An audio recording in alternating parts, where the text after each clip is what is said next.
Hi hello అండి. ఈరోజు మరొక ప్రసాదం రెసిపీ అనేది చూపిస్తున్నానండి. అది అటుకులు బెల్లంతో చేసుకునే పాయసం రెసిపీ.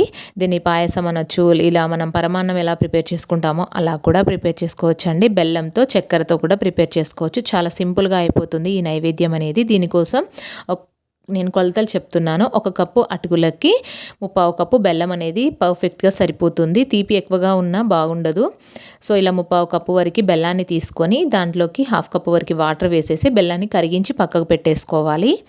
ఇలా ఈ ప్రసాదం రెసిపీకి లావుగా ఉన్న అటుకులు తీసుకుంటే సరిపోతుంది. వేరొక గిన్నెని స్టవ్ పైన పెట్టుకొని స్టవ్ ఆన్ చేసి దాంట్లోకి 1 స్పూన్ వరకు నెయ్యి వేసుకొని డ్రై ఫ్రూట్స్ని వేంపుకోవాలి.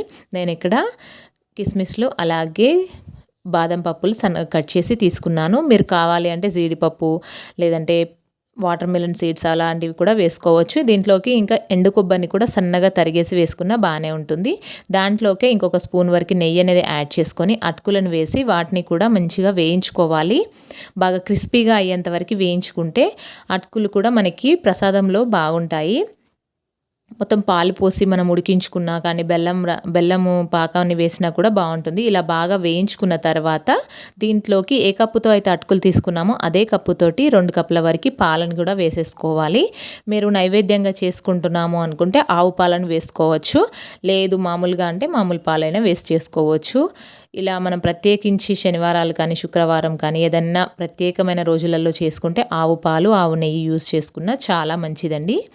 ఈ విధంగా అంతా ఆ పాలు మొత్తము అటుకులన్నీ పీల్చేసుకొని మంచిగా ఉడికిపోవాలి. మధ్య మధ్యలో కలుపుకుంటూ ఇలా దగ్గర పడేంత వరకు ఉడికించుకోవాలి. ఇలా ఉడికించుకున్న తర్వాత స్టవ్ అనేది ఆఫ్ చేసేసుకున్న తర్వాతనే కొంచెం చల్లారినాక గోరువెచ్చగా ఉన్నప్పుడు దీంట్లోకి మనము బెల్లం పాకాన్ని వేసుకున్నాం కదా. సో ఆ బెల్లం పాకాన్ని కూడా వేసేసుకోవాలి. అప్పుడు పాలు అనేవి మనకి విరిగిపోకుండా ఉంటాయి.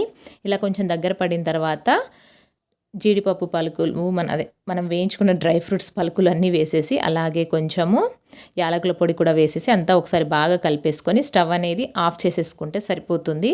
అది ఎందుకంటే కొంచెం చల్లారితే మనం బెల్లం పాకాన్ని వేసేసుకుంటే పాలు అనేవి విరగకుండా ఉంటాయి. ఇలా వడకట్టి వేసుకున్న దాంట్లో ఏమైనా నలకలు ఉన్నా మనకి ఈజీగా బయటికి తీసేసుకోవచ్చండి. ఇలా వడకట్టి వేసుకుంటే ఎప్పుడు కానీ పాలు బెల్లం కలిపి చేస్తున్నామంటే చల్లారిన తర్వాతనే కలుపుకుంటే మనకు పాలు అనేవి విరగకుండా వస్తాయి. ఈ విధంగా బెల్లం పాకాన్ని కూడా వడకట్టి వేసుకున్న తర్వాత ఒక 2 to 3 మినిట్స్ ఉడికించుకుంటే ఆ అటుకులు పాలు బెల్లము అంతా మంచిగా కలిసి టేస్ట్ అనేది చాలా బాగుంటుంది. కొంచెం లూజ్ కన్సిస్టెన్సీ ఉన్నప్పుడు స్టవ్ ఆఫ్ చేసుకుంటే మనకు చల్లారినాక కొంచెం గట్టిపడిపోతుంది. కాబట్టి ఈజీగా ఈ ప్రసాదం రెసిపీ అనేది ప్రిపేర్ చేసుకోవచ్చు. ఎటువంటి హడావిడి అనేది ఏమీ లేకుండా మనము దేవుడికి నిత్యం దీపం పెట్టే వాళ్ళకి కూడా ప్రసాదాలు చేసుకోవాలన్నా ఇది ఈజీ ప్రాసెస్ అండి. చాలా సింపుల్గా అయిపోతుంది. ఈ విధంగా కొంచెం ఉడికిన తర్వాత స్టవ్ ఆఫ్ చేసి లూజ్ కన్సిస్టెన్సీ ఉన్నప్పుడే ఆఫ్ చేసుకుంటే చల్లారినాక కొంచెం గట్టి పడుతుంది. ఎప్పుడు నైవేద్యం కానీ వేడిది పెట్టకూడదు. చల్లారినాక మాత్రమే దేవుడికి నైవేద్యంగా పెట్టుకోవచ్చు అండి. అంతే, చాలా సింపుల్గా అటుకులు బెల్లంతో ప్రసాదం అనేది రెడీ అయిపోయింది. Thank you for watching.